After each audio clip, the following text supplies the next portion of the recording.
ओम नमो भगवते वासुदेवाय। आप सभी का हमारे YouTube चैनल पर हार्दिक स्वागत है। आज पूर्णिमा के दिन आइए सुने श्री सत्यनारायण भगवान की कथा और आरती। शास्त्रों में बताया गया है कि सत्यनारायण व्रत कथा का पाठ करने से व्यक्ति को 1000 यज्ञ करने के बराबर पुण्य फल की प्राप्ति होती है। सत्यनारायण भगवान व्रत कथा में भगवान विष्णु के सत्य स्वरूप के बारे में बताया गया है। इस व्रत का पाठ करने से घर में सुख समृद्धि का वास होता है और भगवान विष्णु की कृपा सदैव बनी रहती है। इसलिए कथा को आप पूरा श्रद्धा और भक्ति के साथ अवश्य सुने।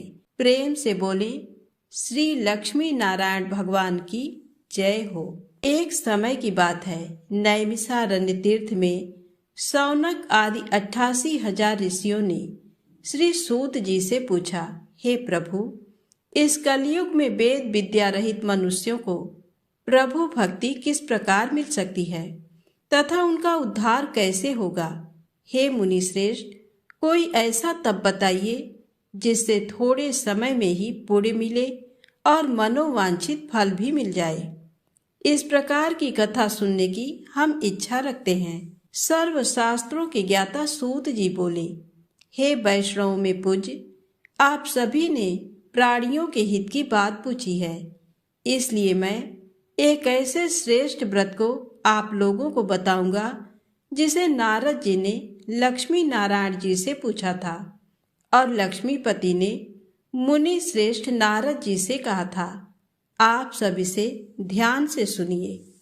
एक समय की बात है, योगी राज नारद जी दूसरों के हित की इच्छा लिए अनेकों लोकों में घूमते हुए मृत्यु लोक में आ पहुँचे। यहाँ उन्होंने अनेक योनियों में जन्मे प्रायः सभी मनुष्यों को अपने कर्मों द्वारा अनेकों दुखों से पीड़ित देखा।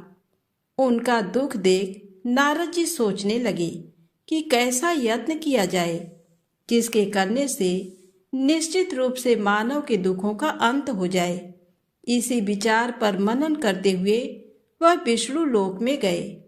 वहां वह देवों के इस नारायण की स्तुति करने लगे, जिनके हाथों में शंख, चक्र, गदा और पद्म थे, गले में वरमाला पहने हुए थे। स्तुति करते हुए नारद जी बोले, हे भगवान, आप अत्यंत शक्ति से संपन्न हैं।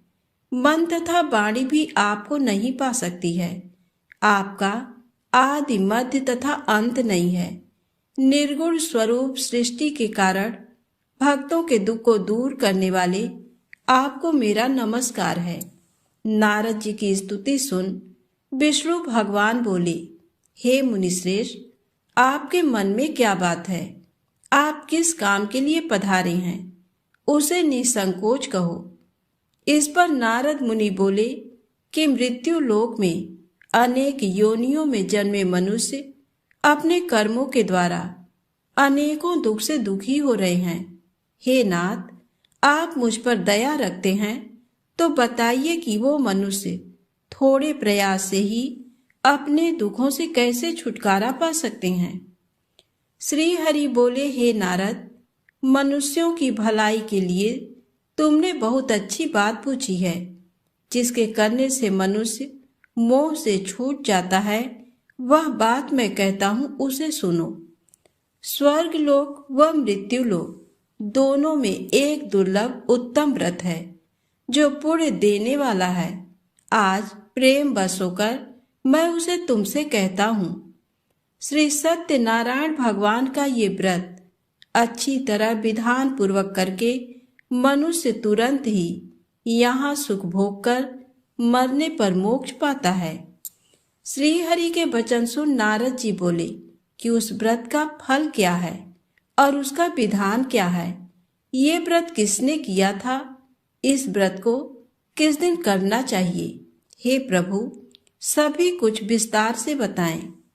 नारद की बात सुनकर श्री हरि बोले, दुख व शोक को दूर करने वाला ये व्रत सभी स्थानों पर विजय दिलाने वाला है। मानव को भक्ति व श्रद्धा के साथ शाम को श्री सत्यनारायण की पूजा धर्म परायण होकर ब्राह्मणों व बंधुओं के साथ करनी चाहिए। भक्ति भाव से ही नैवेद्य, केले का फल, घी, दूध और गेहूं का आटा सवाया लें।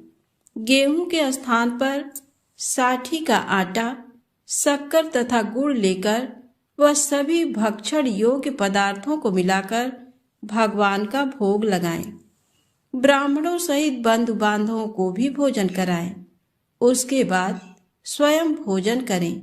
भजन कीर्तन के साथ भगवान की भक्ति में लीन हो जाएं।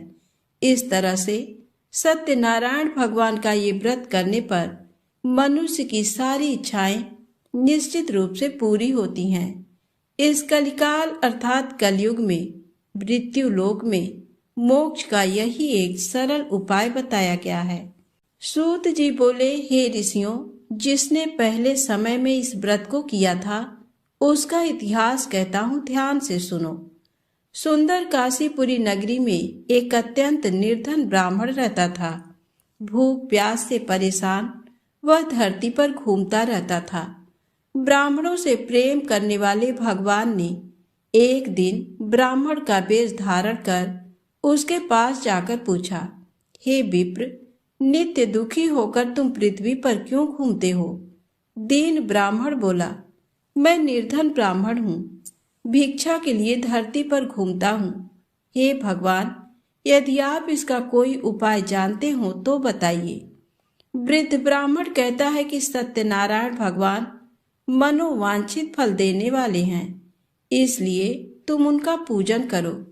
इसे करने से मनुष्य सभी दुखों से मुक्त हो जाता है। वृद्ध ब्राह्मण बनकर आए सत्यनारायण भगवान उस निर्धन ब्राह्मण को व्रत का सारा विधान बताकर अंतर ध्यान हो गए। ब्राह्मण मन ही मन सोचने लगा कि जिस व्रत को वृद्ध ब्राह्मण करने को कहा गया है मैं उसे जरूर करूंगा। ये निश्चय करने के बाद उसे रात में नींद नहीं आई। वह सवेरे उठकर सत्यनारायण भगवान के व्रत का निश्चय कर भिक्षा के लिए चला गया। उस दिन निर्धन ब्राह्मण को भिक्षा में बहुत धन मिला, जिससे उसने बंधु बांधवों के साथ मिलकर श्री सत्यनारायण भगवान का व्रत संपन्न किया। भगवान सत्यनारायण का व्रत संपन्न करने के बाद वह निर्धन ब्राह्मण सभी दुखों से छूट गया और अनेक प्रकार की संपत्तियों से युक्त हो गया। उसी समय से ये ब्राह्मण हर माह इस व्रत को करने लगा। इस तरह से सत्यनारायण भगवान के व्रत को जो मनुष्य करेगा वह सभी प्रकार के पापों से छूटकर मोक्ष को प्राप्त होगा। जो मनुष्य इस व्रत को करेगा वह सभी दुखों से मुक्त हो जाएगा। सूत जी बोले कि इस तरह से नारद जी से नारायण जी का कहा हुआ श्री सत्यनारायण व्रत को मैंने तुमसे कहा। हे विप्रो, मैं अब और क्या कहूँ? ऋषि बोले, हे मुनिवर, संसार में उस विप्र से सुनकर और किस किस ने इस व्रत को किया, हम सब इस बात को सुनना चाहते हैं। इसके लिए हमारे मन में श्रद्धा का भाव है। सूत जी बोले, हे मुनियों, जिसने इस व्रत को किया है वह सब सुनो। एक समय वही विप्र धन व ऐश्वर्य के अनुसार अपने बंधु बांधवों के साथ इस व्रत को करने को तैयार हुआ। उसी समय एक लकड़ी बेचने वाला बूढ़ा आदमी आया और लकड़ियां बाहर रखकर अंदर ब्राह्मण के घर में गया। प्यास से दुखी वह लकड़हारा उनको व्रत करते देख विप्र को नमस्कार कर पूछने लगा कि आप ये क्या कर रहे हैं तथा इसे करने से क्या फल मिलेगा, कृपया मुझे भी बताएं। ब्राह्मण ने कहा कि सब मनोकामनाओं को पूरा करने वाला ये सत्यनारायण भगवान का व्रत है। इनकी कृपा से ही मेरे घर में धन धान्य आदि की वृद्धि हुई है। विप्र से सत्यनारायण व्रत के बारे में जानकर लकड़हारा बहुत प्रसन्न हुआ। चरणामृत लेकर वह प्रसाद खाने के बाद वह अपने घर गया। लकड़हारे ने अपने मन में संकल्प किया कि आज लकड़ी बेचने से जो धन मिलेगा उसी से श्री सत्यनारायण भगवान का उत्तम व्रत करूंगा। मन में इस विचार को ले बूढ़ा आदमी सिर पर लकड़ियां रख उस नगर में बेचने गया जहां धनी लोग ज्यादा रहते थे। उस नगर में उसे अपनी लकड़ियों का दाम पहले से 4 गुना अधिक मिलता है। बूढ़ा प्रसन्नता के साथ दाम लेकर केले, शक्कर, घी, दूध, दही और गेहूं का आटा ले और सत्यनारायण भगवान के व्रत की अन्य सामग्रियां लेकर अपने घर गया। वहां उसने अपने बंधु बांधवों को बुलाकर विधि विधान से सत्यनारायण भगवान का पूजन और व्रत किया। इस व्रत के प्रभाव से वह बूढ़ा लकड़हारा धन, पुत्र आदि से युक्त होकर संसार के समस्त सुख भोग अंत काल में वैकुंठ धाम चला गया। सूत जी बोले, हे श्रेष्ठ मुनियों, अब आगे की कथा कहता हूँ। पहले समय में उल्कामुख नाम का एक बुद्धिमान राजा था। वह सत्य वक्ता और जितेंद्री था। प्रतिदिन देव स्थानों पर जाता और निर्धनों को धन देकर उनके कष्ट दूर करता था। उसकी पत्नी कमल के समान मुख वाली तथा सती साध्वी थी। भद्रशिला नदी के तट पर उन दोनों ने श्री सत्यनारायण भगवान का व्रत किया। उसी समय साधु नाम का एक वैश्य आया। उसके पास व्यापार करने के लिए बहुत सा धन भी था। राजा को व्रत करते देखकर वह विनय के साथ पूछने लगा, हे राजन, भक्ति भाव से पूर्ण होकर आप ये क्या कर रहे हैं? मैं सुनने की इच्छा रखता हूँ, तो आप मुझे बताएं। राजा बोला, हे साधु, अपने बंधु बांधवों के साथ पुत्र आदि की प्राप्ति के लिए एक महाशक्तिमान श्री सत्यनारायण भगवान का व्रत व पूजन कर रहा हूँ। राजा के वचन सुन साधु आदर से बोला, हे राजन, मुझे इस व्रत का सारा विधान कहिए। आपके कथनानुसार मैं भी इस व्रत को करूँगा। मेरी भी संतान नहीं है और इस व्रत को करने से निश्चित रूप से मुझे संतान की प्राप्ति होगी। राजा से व्रत का सारा विधान सुन व्यापार से निवृत्त हो वह अपने घर गया। साधु वैश्य ने अपनी पत्नी को संतान देने वाले इस व्रत का वर्णन कह सुनाया और कहा कि जब मेरी संतान होगी तब मैं इस व्रत को करूंगा। साधु ने इस तरह के वचन अपनी पत्नी लीलावती से कहे। एक दिन लीलावती पति के साथ आनंदित हो सांसारिक धर्म में प्रवृत्त होकर सत्यनारायण भगवान की कृपा से गर्भवती हो गई। 10वें महीने में उसके गर्भ से एक सुंदर कन्या ने जन्म लिया। कन्या दिनों दिन ऐसे बढ़ने लगी जैसे कि शुक्ल पक्ष का चंद्रमा बढ़ता है। माता पिता ने अपनी कन्या का नाम कलावती रखा। एक दिन लीलावती ने मीठे शब्दों में अपने पति को याद दिलाया कि आपने सत्यनारायण भगवान के जिस व्रत को करने का संकल्प किया था उसे करने का समय आ गया है। आप इस व्रत को करिए। साधु बोला कि हे प्रिय, इस व्रत को मैं उसके विवाह पर करूंगा। इस प्रकार अपनी पत्नी को आश्वासन देकर वह नगर को चला गया। कलावती पिता के घर में रह वृद्धि को प्राप्त हो गई।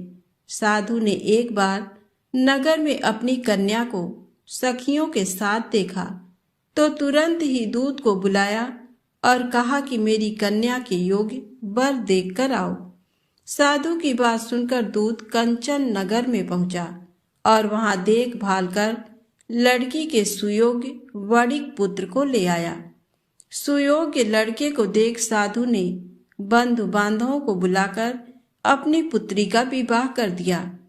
लेकिन दुर्भाग्य की बात ये कि साधु ने अभी भी श्री सत्यनारायण भगवान का व्रत नहीं किया। इस पर श्री भगवान क्रोधित हो गए और श्राप दिया कि साधु को अत्यधिक दुख मिले। अपने कार्य में कुशल साधु बनिया जमाई को लेकर समुद्र के पास स्थित होकर रत्नसारपुर नगर में गया। वहां जाकर दामाद ससुर दोनों मिलकर चंद्रकेतु राजा के नगर में व्यापार करने लगे। एक दिन भगवान सत्यनारायण की माया से एक चोर राजा का धन चुराकर भाग रहा था। उसने राजा के सिपाहियों को अपना पीछा करते देख चुराया हुआ धन वहां रख दिया जहां साधु अपने जमाई के साथ ठहरा हुआ था। राजा के सिपाहियों ने साधु बैस के पास राजा का धन पड़ा देखा तो वह ससुर जमाई दोनों को बांधकर प्रसन्नता से राजा के पास ले गए और कहा कि उन दोनों चोरों को हम पकड़ लाए हैं, आप आगे की कार्यवाही की आज्ञा दें। राजा की आज्ञा से उन दोनों को कठिन कारावास में डाल दिया गया और उनका सारा धन भी उनसे छीन लिया गया। श्री सत्यनारायण भगवान के श्राप से साधु की पत्नी भी बहुत दुखी हुई। घर में जो धन रखा था उसे चोर चुरा ले गए। शारीरिक तथा मानसिक पीड़ा व भूख प्यास से अति दुखी हो अन्न की चिंता में कलावती ब्राह्मण के घर गई। वहां उसने श्री सत्यनारायण भगवान का व्रत होते देखा, फिर कथा भी सुनी। वह प्रसाद ग्रहण कर रात को घर वापस आई। माता ने कलावती से पूछा कि हे पुत्री, अब तक तुम कहाँ थी? तेरे मन में क्या है? कलावती ने अपनी माता से कहा, हे माता, मैंने एक ब्राह्मण के घर में श्री सत्यनारायण भगवान का व्रत देखा है। कन्या के वचन सुन लीलावती भगवान के पूजन की तैयारी करने लगी। लीलावती ने परिवार व बंधुओं सहित सत्यनारायण भगवान का पूजन किया और उनसे वर मांगा कि मेरे पति तथा जमाई शीघ्र घर आ जाएं। साथ ही ये भी प्रार्थना की कि हम सबका अपराध क्षमा करें। श्री सत्यनारायण भगवान इस व्रत से संतुष्ट हो गए और राजा चंद्रकेतु को सपने में दर्शन दे कहा कि हे राजन, तुम उन दोनों वैश्यों को छोड़ दो और तुमने उनका जो धन लिया है उसे वापस कर दो। अगर ऐसा नहीं किया तो मैं तुम्हारा धन, राज्य व संतान सभी को नष्ट कर दूंगा। राजा को ये सब कहकर वह अंतर ध्यान हो गए। प्रातःकाल सभा में राजा ने अपना सपना सुनाया, फिर बोले कि बणिक पुत्रों को कैद से मुक्त कर सभा में लाओ। दोनों ने आते ही राजा को प्रणाम किया। राजा मीठी वाणी में बोला, हे महानुभाव, भाग्यवश ऐसा कठिन दुख तुम्हें प्राप्त हुआ है, लेकिन अब तुम्हें कोई भय नहीं है। ऐसा कह राजा ने उन दोनों को नए वस्त्र आभूषण भी पहनाए और जितना धन उनका लिया था उसे दुगुना धन वापस कर दिया। दोनों वैश्य अपने घर को चल दिए। श्री सत्यनारायण व्रत कथा का 3रा अध्याय संपूर्ण। बोलिए श्री सत्यनारायण भगवान की जय। सत्यनारायण भगवान की व्रत कथा का 4था अध्याय। सूत जी बोले, वैश्य ने मंगलाचार कर अपनी यात्रा आरंभ की और अपने नगर की ओर चल दिए। उनके थोड़ी दूर जाने पर एक दंडी वेशधारी श्री सत्यनारायण ने उनसे पूछा, हे साधु, तेरी नाव में क्या है? अभिमानी वणिक हंसता हुआ बोला, हे दंडी, आप क्यों पूछते हो? क्या धन लेने की इच्छा है? मेरी नाव में तो बेल व पत्ते भरे हुए हैं। वैश्य के कठोर वचन सुन भगवान बोले, तुम्हारा वचन सत्य हो। दंडी ऐसे वचन का वहां से दूर चले गए। कुछ दूर जाकर समुद्र के किनारे बैठ गए। दंडी के जाने के बाद साधु वैश्य ने नित्य क्रिया के पश्चात नाव को ऊंची उठते देखकर अचंभा माना और नाव में बेल पत्ते आदि देख वह मूर्छित हो जमीन पर गिर पड़ा। मूर्छा खुलने पर वह अत्यंत शोक में डूब गया। तब उसका दामाद बोला कि आप शोक न मनाएं, ये दंडी का शाप है, इसलिए हमें उनकी शरण में जाना चाहिए, तभी हमारी मनोकामना पूरी होगी। दामाद की बात सुनकर वह दंडी के पास पहुंचा और अत्यंत भक्ति भाव नमस्कार करके बोला, मैंने आपसे जो जो असत्य वचन कहे थे उनके लिए मुझे क्षमा कर दें। ऐसा कहकर महान शोकातुर हो रोने लगा। तब दंडी भगवान बोले, हे बणिक पुत्र, मेरी आज्ञा से बार बार तुम्हें दुख प्राप्त हुआ है, तू मेरी पूजा से विमुख हुआ।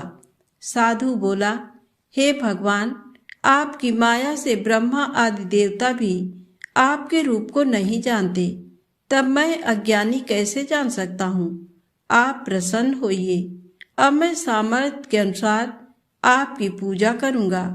मेरी रक्षा करो और पहले के समान नौका में धन भर दो। साधु वैश्य के भक्तिपूर्वक वचन सुनकर भगवान प्रसन्न हो गए और उसकी इच्छा अनुसार वरदान देकर अंतर ध्यान हो गए। ससुर जमाई जब नाव पर आए तो नाव धन से भरी हुई थी। फिर वहीं अपने अन्य साथियों के साथ सत्यनारायण भगवान का पूजन कर अपने नगर को चल दिए। जब नगर के नजदीक पहुंचे तो दूत को घर पर खबर करने के लिए भेज दिया। दूत साधु की पत्नी को प्रणाम कर कहता है कि मालिक अपने दामाद सहित नगर के निकट आ गए हैं। दूत की बात सुन साधु की पत्नी लीलावती ने बड़े हर्ष के साथ सत्यनारायण भगवान का पूजन कर अपनी पुत्री कलावती से कहा कि मैं अपने पति के दर्शन को जाती हूँ, तू कार्य पूर्ण कर शीघ्र आ जा। माता के ऐसे वचन सुन कलावती जल्दी में प्रसाद छोड़ अपने पति के पास चली गई। प्रसाद की अवज्ञा के कारण श्री सत्यनारायण भगवान रुष्ट हो गए और नाव सहित उसके पति को पानी में डुबो दिया। कलावती अपने पति को वहां न पाकर रोती हुई जमीन पर गिर गई। नौका को डूबा हुआ देख वह कन्या को रोता देख साधु दुखी होकर बोला कि हे प्रभु, मुझसे तथा मेरे परिवार से जो भूल हुई है उसे क्षमा करें। साधु के दीन वचन सुनकर श्री सत्यनारायण भगवान प्रसन्न हो गए और आकाशवाणी हुई, हे साधु, तेरी कन्या मेरे प्रसाद को छोड़कर आई है, इसलिए उसका पति अदृश्य हो गया है। यदि वह घर जाकर प्रसाद खाकर लौटती है तो इसे इसका पति अवश्य मिलेगा। ऐसी आकाशवाणी सुन कलावती घर पहुंचकर प्रसाद खाती है और फिर आकर अपने पति के दर्शन करती है। उसके बाद साधु अपने बंधु बांधवों सहित श्री सत्यनारायण भगवान का विधि विधान से पूजन करता है। इस लोक का सुख भोग वह अंत में स्वर्ग जाता है। श्री सत्यनारायण व्रत कथा का चौथा अध्याय संपूर्ण। बोलिए श्री सत्यनारायण भगवान की जय। सत्यनारायण भगवान की व्रत कथा का 5वां अध्याय। सूत जी बोले, हे ऋषियों, मैं और भी एक कथा सुनाता हूँ, उसे भी ध्यान पूर्वक सुनो। प्रजा पालन में लीन तुंगध्वज नाम का एक राजा था। उसने भी भगवान का प्रसाद त्याग कर बहुत ही दुख सहन किया। एक बार वन में जाकर वन्य पशुओं को मारकर वह बड़ के पेड़ के नीचे आया। वहां उसने ग्वालों को भक्ति भाव से अपने बंधुओं सहित सत्यनारायण भगवान का पूजन करते देखा। अभिमान बस राजा ने उन्हें देखकर भी पूजा स्थान में नहीं गया और न ही उसने भगवान को नमस्कार किया। ग्वालों ने राजा को प्रसाद दिया, लेकिन उसने वह प्रसाद नहीं खाया और प्रसाद को वहीं छोड़ अपने नगर को चला गया। जब वह नगर में पहुंचा तो वहां सब कुछ तहस नहस हुआ पाया। तो वह शीघ्र ही समझ गया कि ये सब भगवान ने ही किया है। वह दोबारा ग्वालों के पास पहुंचा और विधि पूर्वक पूजा करके प्रसाद खाया तो श्री सत्यनारायण भगवान की कृपा से सब कुछ पहले जैसा हो गया।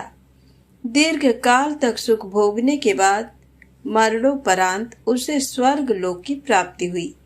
जो मनुष्य परम दुर्लभ इस व्रत को करेगा तो भगवान सत्यनारायण की अनुकंपा से उसे धन धान्य की प्राप्ति होगी। निर्धन धनी हो जाता है और भय मुक्त हो जीवन जीता है। संतानहीन मनुष्य को संतान सुख मिलता है और सारे मनोरथ पूर्ण होने पर मानव अंत काल में वैकुंठ धाम को जाता है। सूत जी बोले, जिन्होंने पहले इस व्रत को किया है अब उनके दूसरे जन्म की कथा कहता हूँ। वृद्ध सतानंद ब्राह्मण ने सुदामा का जन्म लेकर मोक्ष की प्राप्ति की। लकड़हारे ने अगले जन्म में निषाद बनकर मोक्ष प्राप्त किया। उल्का मुख नाम का राजा दशरथ होकर बैकुंठ को गए। साधु नाम के वैश्य ने मोर ध्वज बनकर अपने पुत्र को आरे से चीरकर मोक्ष पाया। महाराज तुंगध्वज ने स्वयंभू होकर भगवान में भक्ति युक्त हो कर्म कर मोक्ष पाया। श्री सत्यनारायण व्रत कथा का 5वां अध्याय संपूर्ण। बोलिए श्री सत्यनारायण भगवान की जय हो। सत्यनारायण भगवान की आरती। ओम जय लक्ष्मी रमणा, स्वामी जय लक्ष्मी रमणा, सत्यनारायण स्वामी, सत्यनारायण स्वामी, जनपातक हरड़ा। ओम जय लक्ष्मी रमणा, रत्न जड़ित सिंहासन, अद्भुत छवि राजे, नारद करत निराजन, नारद करत निराजन, घंटा ध्वनि बाजे। ओम जय लक्ष्मी रमणा, प्रकट भये कलिकारण, द्विज को दर्श दियो, बूढ़ा ब्राह्मण बन कर, बूढ़ा ब्राह्मण बन कर, कंचन महल कियो। ओम जय लक्ष्मी रमणा, दुर्बल भील कठारो, जिन पर कृपा करी, चंद्रचूड़ एक राजा, चंद्रचूड़ एक राजा, तिनकी विपत्ति हरी। ओम जय लक्ष्मी रमणा, वैश्य मनोरथ पायो, श्रद्धा तज दीन्ही, सो फल भोग्यो प्रभु जी, सो फल भोग्यो प्रभु जी, फिर स्तुति कीन्ही। ओम जय लक्ष्मी रमणा, भाव भक्ति के कारण, छिन छिन रूप धर्यो, श्रद्धा धारण कीन्ही, श्रद्धा धारण कीन्ही, तिनको काज सर्यो। ओम जय लक्ष्मी रमणा, ग्वाल बाल संग राजा, वन में भक्ति करी, मन वांछित फल दीन्हो, मन वांछित फल दीन्हो, दीन दयाल हरि। ओम जय लक्ष्मी रमणा, चढ़त प्रसाद सवायो, कदली फल मेवा, धूप दीप तुलसी से, धूप दीप तुलसी से, राजी सत्य देवा।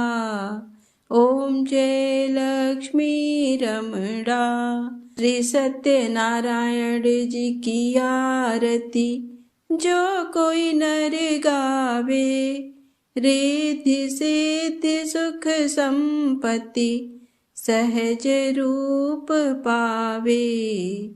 ओम जय लक्ष्मी रमणा, जय लक्ष्मी रमणा, स्वामी जय लक्ष्मी रमणा, सत्यनारायण स्वामी, सत्यनारायण स्वामी, जनपातक हरड़ा।